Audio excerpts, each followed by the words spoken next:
Hello दोस्तों, आज अपने लोग कंपोनेंट मेथड के बारे में जानेंगे। ये कंपोनेंट मेथड का नाम सुन के आपको लगता होगा कि कंपोनेंट मेथड किस चिड़िया का नाम है, लेकिन आपको मैं बता दूं कि कंपोनेंट मेथड किसी चिड़िया उड़िया का नाम नहीं है, बल्कि ये फिजिक्स का एक टॉपिक है, वेक्टर चैप्टर का। तो आज अपने लोग वही क्लियर करेंगे। आपको मैं बता दूं कि इस कंपोनेंट मेथड से हम वेक्टर को एडिशन करते हैं। क्या करते हैं? वेक्टर को एडिशन करते हैं, उस वेक्टर का कंपोनेंट निकाल करके।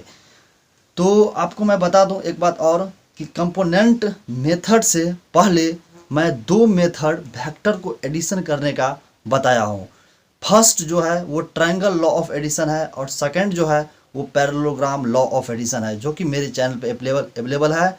वो उस वीडियो का लिंक आपको मेरे डिस्क्रिप्शन बॉक्स में मिल जाएगा। कृपया आप लोग मेरे डिस्क्रिप्शन बॉक्स में जाकर चेक कीजिए, उस दोनों वीडियो का लिंक आपको वहाँ पे मिल जाएगा और वहाँ से आप उस दोनों वीडियो को फुल देख सकते हैं। तो आइए आज अपने लोग इस कंपोनेंट मेथड को क्लियर करते हैं। उससे पहले मैं आपको एक बात बता दूं, अभी जो मैं triangle of addition and parallelogram law of addition पे कुछ बात बताया था, तो इस ट्रायंगल ऑफ एडिशन और पैरेललोग्राम लॉ ऑफ एडिशन से हम दो ही वेक्टर को एडिशन कर सकते हैं। क्या? ट्रायंगल ऑफ एडिशन से और पैरेललोग्राम लॉ ऑफ एडिशन से हम सिर्फ दो ही वेक्टर को एडिशन कर सकते हैं। और इस कंपोनेंट मेथड से हम दो वेक्टर से अधिक वेक्टर भी अगर हमको दे दे तो हम इस मेथड से उस सभी वेक्टर को हम एडेड आसानी से कर सकते हैं। इसीलिए फिजिक्स में इस कंपोनेंट मेथड को लाया गया। नहीं तो फिजिक्स में इस कंपोनेंट मेथड क्यों लाता? क्योंकि जब उसको triangle of addition parallelogram law of addition था ही, तो कंपोनेंट मेथड वो क्यों लाता? देखा कि ट्रायंगल ऑफ एडिशन और पैरेललोग्राम लॉ ऑफ एडिशन सिर्फ दो ही वेक्टर का एडिशन हम कर सकते हैं सिंपल वे में।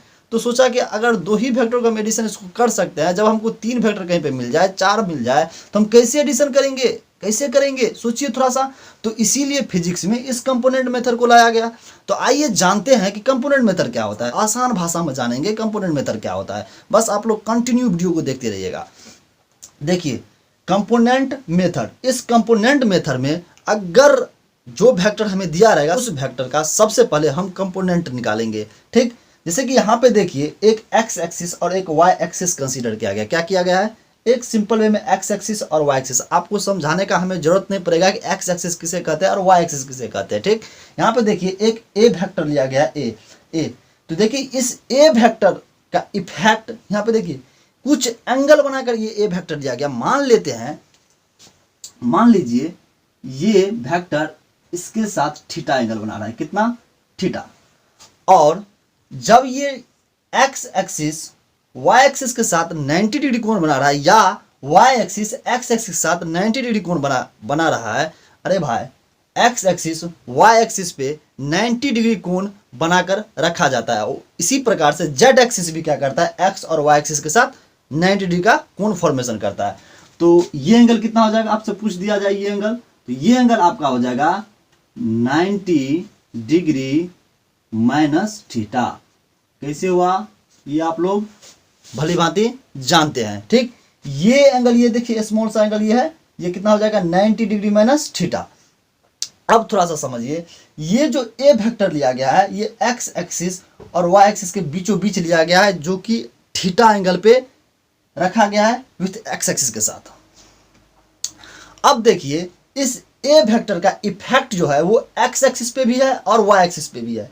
तो यहां पे देखिए effect of A on X axis, तो इस ए वेक्टर का जितना इफेक्ट इस एक्स एक्सिस पे होगा, ध्यान दीजिए, आसान भाषा में समझिए तब भी समझ में आएगा, नहीं तो नहीं समझ में आएगा। देखिए इस ए वेक्टर का इफेक्ट जितना भी एक्स एक्सिस पे है, जितना इफेक्ट हो उसको हम क्या बोलेंगे? X component. क्या बोलेंगे? X component. देखिए यहाँ पे effect of A on X axis equal to X component, और जिसको हम लिखते हैं A X means X component. और इसी प्रकार से इस ए वेक्टर का जो इफेक्ट है वो वाई पे भी है कि नहीं है? वाई एक्सिस पे भी इसका इफेक्ट है। जब इसके वाई एक्सिस पे भी इफेक्ट है तो वाई एक्सिस के केस में भी इसका एक कंपोनेंट होगा, उसको हम क्या बोलेंगे? ए वाई। अच्छा, जब एक्स एक्सिस के केस के कंपोनेंट को हम बोले ए एक्स, तो आपको पता होना चाहिए कि एक्स एक्सिस के केस में जब हम यूनिट वेक्टर के फॉर्म में लिखते हैं तो आई कैप जुड़ता है। क्या जुड़ता है? आई कैप। और वाई एक्सिस के केस में जे कैप। तो यहाँ पे देखिए ए एक्स आई कैप और ए वाई जे कैप। आसान भाषा में उम्मीद करता हूँ समझ में आया होगा। ठीक, अब चलिए आगे बढ़ते हैं। यहाँ पे देखिए एक ट्रायंगल दिखता होगा आपको, यहाँ पे एक ट्रायंगल आपको नहीं दिख रहा है क्या? देखिए यहाँ पे ओ सी ए, कौन सा ट्रायंगल? ओ सी ए। तो इस ट्रायंगल में हम क्या करेंगे? कॉस थीटा निकालेंगे। क्या करेंगे? कॉस थीटा निकालेंगे। देखिए यहाँ पे cos theta equal to O A बटा ओ सी। ठीक, देखिए इसको अगर कोना कोनी हम मल्टीप्लिकेशन करें तो हमें मिल जाएगा ओ ए equal to O C into cos theta. और ओ ए यहाँ पे देखिए ओ ए, ये तो एक्स एक्सिस का इफेक्ट है। किसका? एक्स एक्सिस का इफेक्ट। किसके द्वारा? तो वेक्टर ए के द्वारा। तो इसको हम क्या बोले हैं? A x. तो यहाँ पर आप ए एक्स डाल दीजिए, सिंपल वे में ए एक्स डाल दीजिए। और यहाँ पे देखिए ओ सी, ओ सी, ओ सी को हम क्या बोलेंगे? Vector A. यहाँ पे वेक्टर ए डाल दीजिए और कॉस थीटा ज्यों का त्यों रख दीजिए। तो यहाँ से देखिए A X equal to A cos theta आपको मिल गया है। तो एक्स को हम क्या बोले हैं? X component. किसका? तो वेक्टर ए का। तो वेक्टर ए का एक्स कंपोनेंट आपको मिल गया है A X equal to A cos theta. अब चलिए वाई कंपोनेंट निकालते हैं। किसका? वेक्टर ए का ही। आइए again, cos 90 degree minus theta. अच्छा इस एंगल, यहाँ पे देखिए ये एंगल कितना है? 90 डिग्री माइनस थीटा। तो चलिए अब चलते हैं ट्रायंगल ओ सी और यहाँ पे डाल दीजिए कुछ बी। ठीक, ओ सी बी। तो ओ सी बी में जब हम cos 90 डिग्री माइनस थीटा निकालेंगे तो क्या होगा? यहाँ पे देखिए cos 90 degree minus theta equal to O B equal to बटा ओ सी, ओ बी बाय ओ सी। अब इसको कोना कोनी मल्टीप्लिकेशन करेंगे तो ओ बी इक्वल टू हो जाएगा ओ सी cos 90 डिग्री माइनस थीटा। और ओ बी देखिए यहाँ पे ओ बी क्या है? वाई एक्सिस का इफेक्ट है। किसका? तो वेक्टर ए का। वेक्टर ए का इफेक्ट एक्स एक्सिस पे भी है और वाई एक्सिस पे भी है। तो एक्स एक्सिस का इफेक्ट हम यहाँ पे निकाल लिए हैं। अब यहाँ पे हम निकाल रहे हैं वाई एक्सिस का इफेक्ट। तो यहाँ पे देखिए वाई एक्सिस का इफेक्ट क्या है? A Y. और यहाँ पे देखिए ओ बी, यहां से लेकर यहां तक के डिस्टेंस को हम क्या बोलेंगे? O B. और उसको हम क्या बोले? A Y. यहाँ पे लिख दीजिए आप ए वाई। देखिए यहाँ पे ए वाई लिखा गया है। A Y equal to A sine theta. अब सोचते होंगे आप यहाँ पे साइन थीटा कैसे हो गया? तो आपको मैं बता दूं कि cos 90 degree minus theta equal to जो होता है वो होता है साइन थीटा। सिंपल फॉर्मूला है ये। तो क्या हो जाएगा? A Y equal to A sine theta. तो यहाँ से वेक्टर ए का जो एक्स एक्सिस पे इफेक्ट था और वाई एक्सिस पे इफेक्ट था, तो इस दोनों का इफेक्ट हम निकाल लिए हैं, जो कि हमें निकला है A X equal to A cos theta और A Y equal to A sine theta. अब चलिए consider the situation shown in figure. तो इसी फिगर में एक बार फिर से आप ध्यान दीजिए।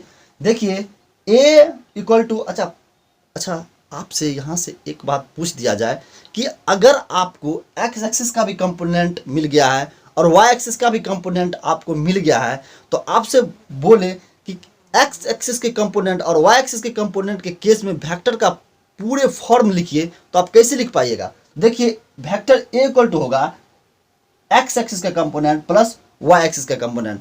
अगर एक्स एक्सिस का कंपोनेंट प्लस वाई एक्सिस का कंपोनेंट अगर हमें मिल जाए और उसके बाद उस दोनों को हम ऐड कर दें तो हमें फुल वेक्टर मिल जाएगा। क्या मिल जाएगा? Full vector.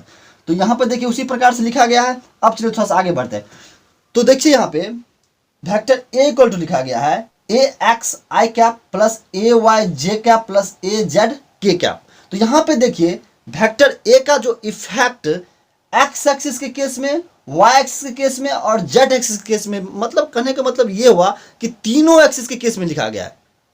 लेकिन यहाँ पर तो हम सूचित दो ही एक्सिस को किए हैं, एक्स एक्सिस और वाई एक्सिस। तो भाई जेड एक्सिस कहाँ गया? तो आप थोड़ा सा इमेजिंग कीजिए कि जेड एक्सिस यहाँ पे छुपा हुआ है। ठीक, छुपा हुआ है। जब इस ए वेक्टर का इफेक्ट एक्स एक्सिस पे हो सकता है, वाई एक्सिस पे हो सकता है, तो भाई जाहिर सी बात है कि जेड एक्सिस पे भी होगा इसका इफेक्ट।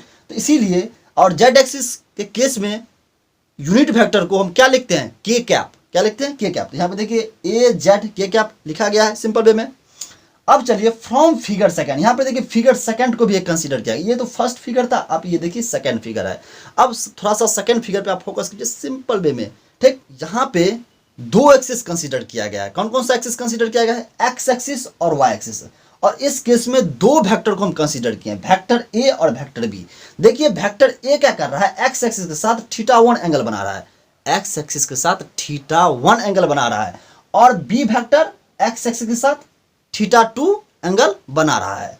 देखिए यहाँ पे vector A equal to A X I cap plus A Y J cap. ये ए एक्स आई कैप क्या है, एक्स कंपोनेंट, और A Y J cap Y component. और यहाँ पे देखिए थोड़ा सा एक स्टेप आगे बढ़ते हैं। वेक्टर ए इक्वल टू, अच्छा एक्स कंपोनेंट हमें कितना मिला है, देखिए यहाँ पे एक्स कंपोनेंट ए कॉस थीटा। तो देखिए यहाँ पे भी हम वही बात लिखे हैं, ए कॉस थीटा वन। यहाँ पर थीटा वन क्यों हुआ, क्योंकि थीटा वन एंगल फॉर्मेशन कर रहा है, इसीलिए थीटा वन दिया है। Theta one I cap plus A sine theta one J cap. और आगे बढ़ते हैं। अब चलिए ये तो ए वेक्टर को हम लिखे, अब बी वेक्टर को लिखेंगे। तो बी वेक्टर इक्वल टू हो जाएगा B x I cap plus B Y J cap. ये बी एक्स आई कैप क्या है, वेक्टर बी का एक्स कंपोनेंट और वेक्टर बी का वाई कंपोनेंट, ठीक, बी वाई जे। आगे बढ़ते हैं इसको, वेक्टर बी का एक्स कंपोनेंट को हम क्या लिखेंगे, B cos theta two I cap. Theta two क्यों हुआ, क्योंकि वेक्टर बी एक्स एक्स के साथ थीटा टू एंगल बना रहा है, इसीलिए हम थीटा टू दिए हैं। तो B cos theta two I cap plus B sine theta two J cap. और चलिए आगे बढ़ते हैं। 9, अगर इस दोनों वेक्टर को हमें बोले कि आप एडेड कीजिए और उसका रिजल्टेंट हमें फाइंड आउट कीजिए, तो हम कैसे फाइंड आउट करेंगे, आइए देखते हैं।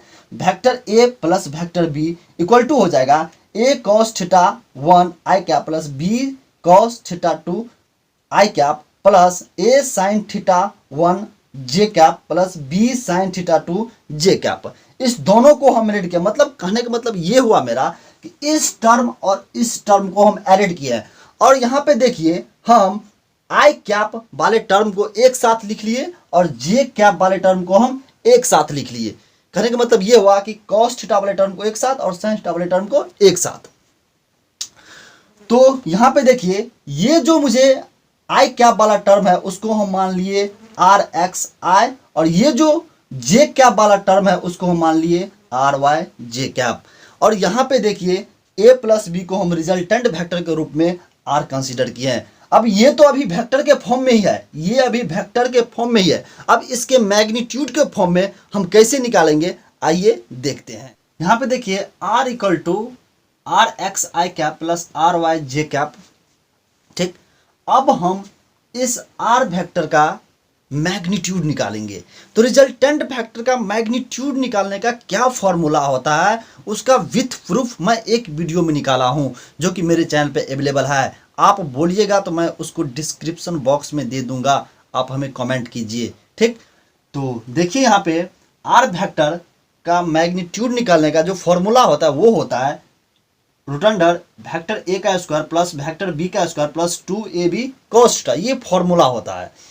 तो देखिए यहाँ पे अब हम आर एक्स और आर वाई के फॉर्म में लिखेंगे, तो होगा आपका vector R equal to R X का स्क्वायर प्लस आर वाई का square plus 2rx R Y cos 90 degree. यहाँ पे कॉस 90 डिग्री देख करके आप कंफ्यूज नहीं होइएगा। देखिए यहाँ पे इस फिगर में देखिए वेक्टर ए और वेक्टर बी, प्लीज ध्यान दीजिए, वेक्टर ए और वेक्टर बी है, और इस दोनों का रिजल्टेंट वेक्टर का जो एक्स कंपोनेंट होगा, ये आप आर एक्स और आर वाई देख रहे हैं, ये क्या है आपको पता है, रिजल्टेंट वेक्टर का एक्स कंपोनेंट और रिजल्टेंट वेक्टर का वाई कंपोनेंट।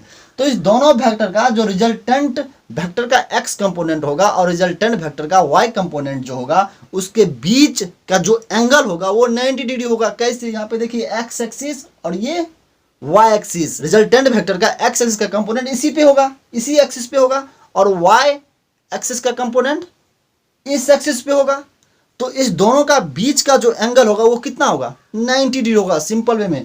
तो यहाँ पे 90 डिग्री का वैल्यू हम पुट कर दिए, तो cos 90 डिग्री का वैल्यू कितना होता है, आप सिंपल वे में बोल दीजिए सर 0 डिग्री होता है। तो यहाँ पे 0 डिग्री पुट कर देंगे तो ये पूरा टर्म 0 कर देगा, क्योंकि 0 0 ही है और जिसके साथ वो जाता है सभी को 0 कर देता है, इसको पूरे टर्म को 0 कर देगा। आइए तो लास्ट तो हमें मिल जाएगा आर एक्स का स्क्वायर प्लस आर वाई का स्क्वायर।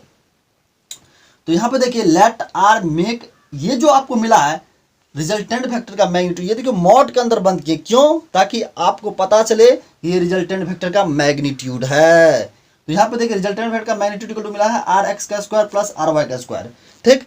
तो ये जो हमें फॉर्मूला मिला है, ये फॉर्मूला रिजल्टेंट वेक्टर के मैग्नीट्यूड निकालने के लिए मिला है। किस मेथड में? तो कंपोनेंट मेथड में। अगर आपसे कंपोनेंट मेथड से रिलेटेड अगर कोई न्यूमेरिकल्स पूछे तो उस न्यूमेरिकल्स के केस में अगर आपको रिजल्टेंट वेक्टर निकालने का जरूरत पड़े तो आप इस फॉर्मूला को यूज कर सकते हैं। तो उम्मीद करता हूं कि कंपोनेंट मेथड बहुत ही बेसिक तरीका से आप लोगों को समझ में आया होगा।